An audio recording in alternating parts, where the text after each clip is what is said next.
Hola chicos, ¿cómo están? Espero que se encuentren muy bien, de salud, igual que la familia, que sus familias. Bueno, estamos tratando de acompañarnos en este tiempo y de ir haciendo las actividades que teníamos propuestas para el aula y compartiéndolas de diferente manera. La actividad que está planteada para esta semana, en realidad para la semana que viene, yo estoy grabando ahora este video para ustedes, se trata de la lectura del capítulo número 1 del libro Las 10 teorías que conmovieron el mundo. Se trata de la teoría de Copérnico, la teoría heliocéntrica. Yo les conté acerca de que este libro nos iba a poner ante el desafío de una lectura que no era sencilla y que de alguna manera nos iba a generar un esfuerzo al hacerla. Esto yo ya se los había comentado y me parece que una manera de ayudarlos y de acompañarlos en esa lectura que ustedes tienen que hacer es la de contarles con qué se van a encontrar en este primer recorrido, en este primer capítulo del libro. Como lo haría en clase, anticiparles de qué se trata esta teoría, cuál es el desafío que plantea y al mismo tiempo contarles cómo está escrito este libro, es decir, cuál es un poco la propuesta en general del libro que vale para esta primera teoría como para todas las lecturas que ustedes van a hacer de todos los capítulos del mismo. Les había dado como indicación leer la teoría de Copérnico y realizar la ficha biográfica de Nicolás Copérnico, que es el representante máximo que tiene la teoría heliocéntrica. Lo primero que ustedes van a observar cuando se vayan metiendo en la lectura de los textos es que una teoría nunca es el producto de una única persona. De alguna manera, cuando trabajamos esa actividad anterior, que le hicimos también en forma virtual, donde decíamos por qué estas teorías científicas son teorías sociales, nos referíamos a que nunca una teoría es el producto de un solo pensador, de un solo científico, sino que es el producto de muchos que investigan, que piensan, que se preguntan, y sobre todo de muchos que son parte de una época, es decir, que están insertos en un contexto social, cultural particular. Y eso también marca no solo la teoría, sino el impacto que esa teoría va a tener para ese tiempo histórico. Entonces nos vamos a ir de viaje a la Edad Antigua. La Edad Antigua, la que empieza con la aparición de las primeras escrituras hasta el año 475 después de Cristo, con las invasiones del imperio, las invasiones de los pueblos germanos que terminaron con el Imperio Romano de Occidente. Ubicada la Edad Antigua, que se acuerdan, hicimos también un cuadro con las edades, como para poder ubicarnos, allí aparecen los griegos. Y allí aparece la primera pregunta, porque todas las teorías, si las pensamos como un cuerpo, como un conjunto de conocimientos, surgen de una pregunta, de una duda, de una inquietud. La duda es la fuente del conocimiento, por eso son tan importantes las preguntas. Y la pregunta o la primera inquietud que rodeó la existencia del hombre tuvo que ver con el cielo. Es decir, los griegos comenzaron observando el cielo en la Edad Antigua, ¿sí? Ellos en este tiempo, ¿sí? Se dedicaban muchísimo a la observación y entre lo que observaban estaba el cielo. Y el cielo, para muchos, si nosotros miramos el cielo, lo que vemos es que el cielo es como un techo que tenemos todos, fuera del techo de nuestras casas, ¿sí? Y durante muchos años y durante esta edad de la historia, ese techo, ¿sí? Tenía dos características, la regularidad y la permanencia. Regularidad, algo regular, algo que siempre se mantiene igual, y la permanencia, algo que permanece igual. Entonces, la primera característica de ese cielo que aparecía era que estaba como en un estado de quietud. Bueno, justamente estas observaciones en la Edad Antigua de los griegos empezaron a mostrar que ni tanta quietud, ni tanta regularidad, ni tanta permanencia. En muchos textos ustedes van a encontrar una palabra, va a aparecer una palabra acá que es muy importante y que es la palabra inmutable. In, prefijo, que quiere decir no, no mutable, o sea, no, que no cambia, que no se modifica. Bueno, la idea del universo en la Edad Antigua, ¿sí?, era de un universo que era perfecto y que se mantenía siempre igual, que no cambiaba. Les decía, la observación del cielo generaba muchas preguntas. Y entre esas preguntas empezó a aparecer la idea de que no estaba tan quieto como aparentemente lo veíamos, que una cosa era la experiencia sensible que teníamos cuando veíamos el cielo y nos parecía que estaba quieto, y otra cosa era lo que realmente sucedía allí. Y ahí comienza a aparecer la idea del movimiento, de que esos movimientos no eran sencillos, y se empiezan a desarrollar modelos que en ese momento, muchos de esos modelos eran modelos matemáticos. Una cosa que me parece muy interesante para que ustedes consideren en estos tiempos donde estamos viajando de la Edad Antigua, es que en ese momento no había como ahora una hiperespecialización en las profesiones. Hay un arquitecto, hay un ingeniero. En ese momento la formación era una formación clásica, una formación muy completa, y la mayoría de estos grandes personajes que nosotros vamos a estudiar, de estos sabios que nosotros vamos a estudiar, que a la vez, al mismo tiempo de ser sabios y de ser genios, fueron audaces en su tiempo, se animaron con ideas nuevas, revolucionaron las ideas que había acerca del universo y del mundo. Ellos eran filósofos, pensadores, eran matemáticos, eran astrónomos, tenían como muchas profesiones, o sea que la formación era una formación muy amplia y muy general. En esa edad antigua, y sobre todo los griegos, explicaban el universo a través de un modelo matemático y lo dibujaban con esferas. Por ejemplo, una primera explicación de cómo estaba formado el universo era que eran 8 esferas, que correspondían una al Sol, una a la Luna y 5 planetas. Y la Tierra, por supuesto. Entonces se completaban las 8 esferas. Este modelo matemático fue, ustedes lo van a leer a lo largo de la teoría de Copérnico, se fue agrandando. 8 esferas no alcanzaban, inclusive se fueron sumando cada vez más, hasta que Aristóteles, que fue un gran filósofo de la Edad Antigua, plantea un universo formado por 55 esferas. O sea, que no alcanzaban las esferas para explicar el universo, sobre todo un universo que ya no estaba tan quieto, sino que comenzaba a moverse, o que comenzaban ellos a observar que tenía movimiento.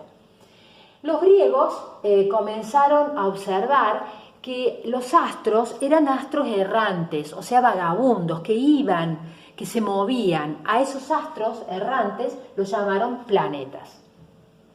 Bueno, en la Edad Antigua, les decía yo, hubo personajes muy importantes que aportaron a la ciencia sin ser del campo de la ciencia.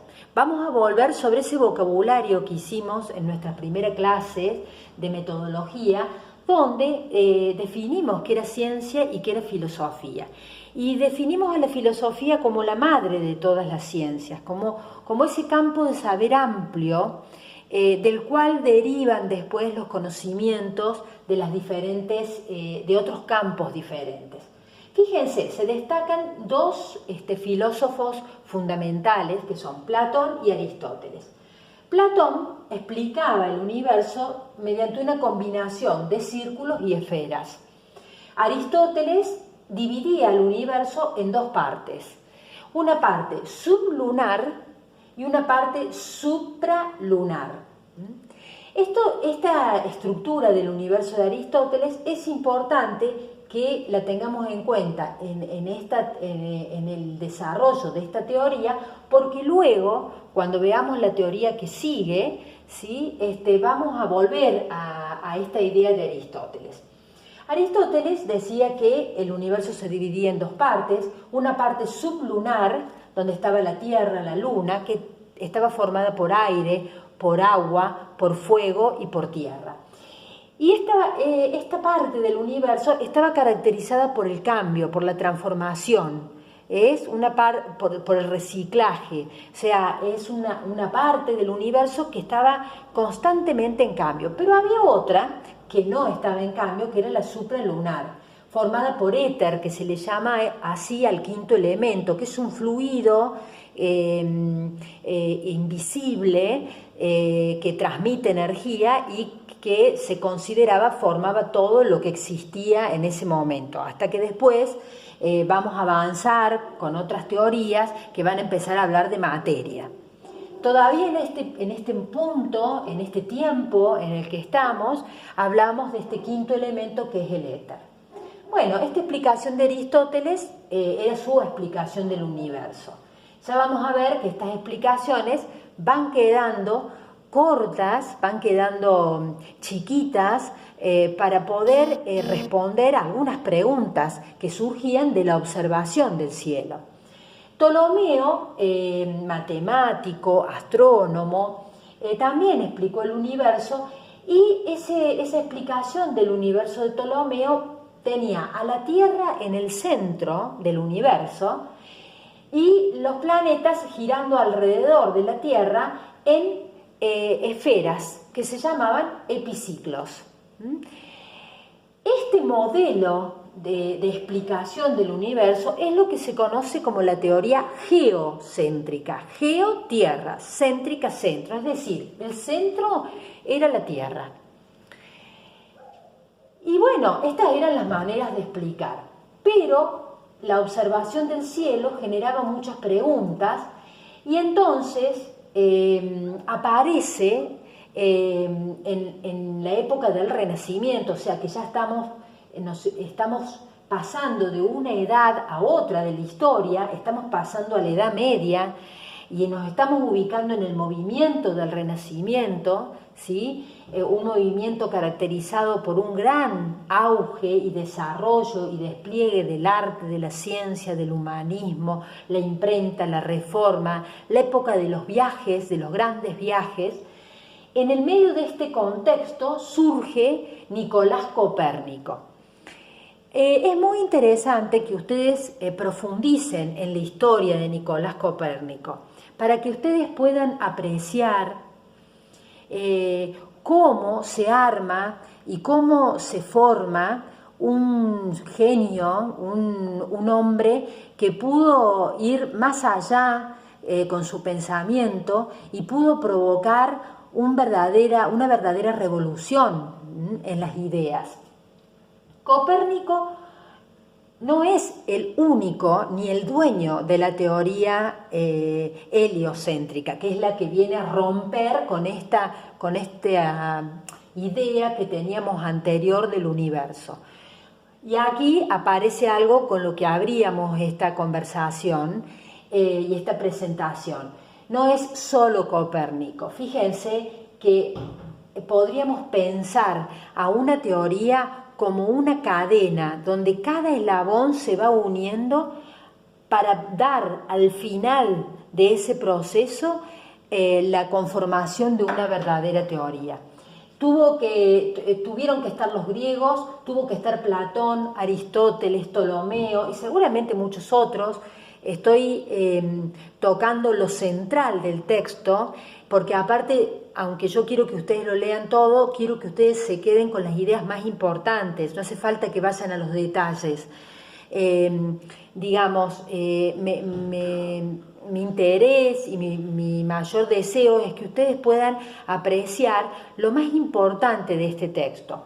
Entonces, si nosotros vemos esto, se ha ido dando ese eslabonamiento, es decir, cada uno de esos eslabones de la cadena fue armando este proceso que corona, yo siempre digo, es como la frutilla de la torta, o sea, se fue armando la torta, ¿sí? Y quien puso la última frutilla de la torta, ¿sí? Fue Copérnico. Por supuesto que a él se le debe, digamos, el total desarrollo de la teoría, que es la teoría heliocéntrica, es decir, helio, sol, el sol en el centro. ¿Y quién se desplaza si el sol pasa a ser el centro del universo? La que queda desplazada es la Tierra. Esto que se dice tan fácil fue la verdadera revolución de la época. Pensar que la Tierra estaba en el centro del universo, que el hombre se consideraba a sí mismo prácticamente el Dios de ese universo, para ser desplazado y para ser un planeta más, entre otros, girando alrededor del Sol. Esta es la audacia y la genialidad de Copérnico, por lo cual Copérnico fue perseguido por la Inquisición, fue un hombre que también tuvo sus dificultades, como otros que vamos a ver y vamos a estudiar. Bueno, Copérnico, a partir de poner la Tierra, de sacar la Tierra del centro y poner el Sol, crea una nueva cosmología.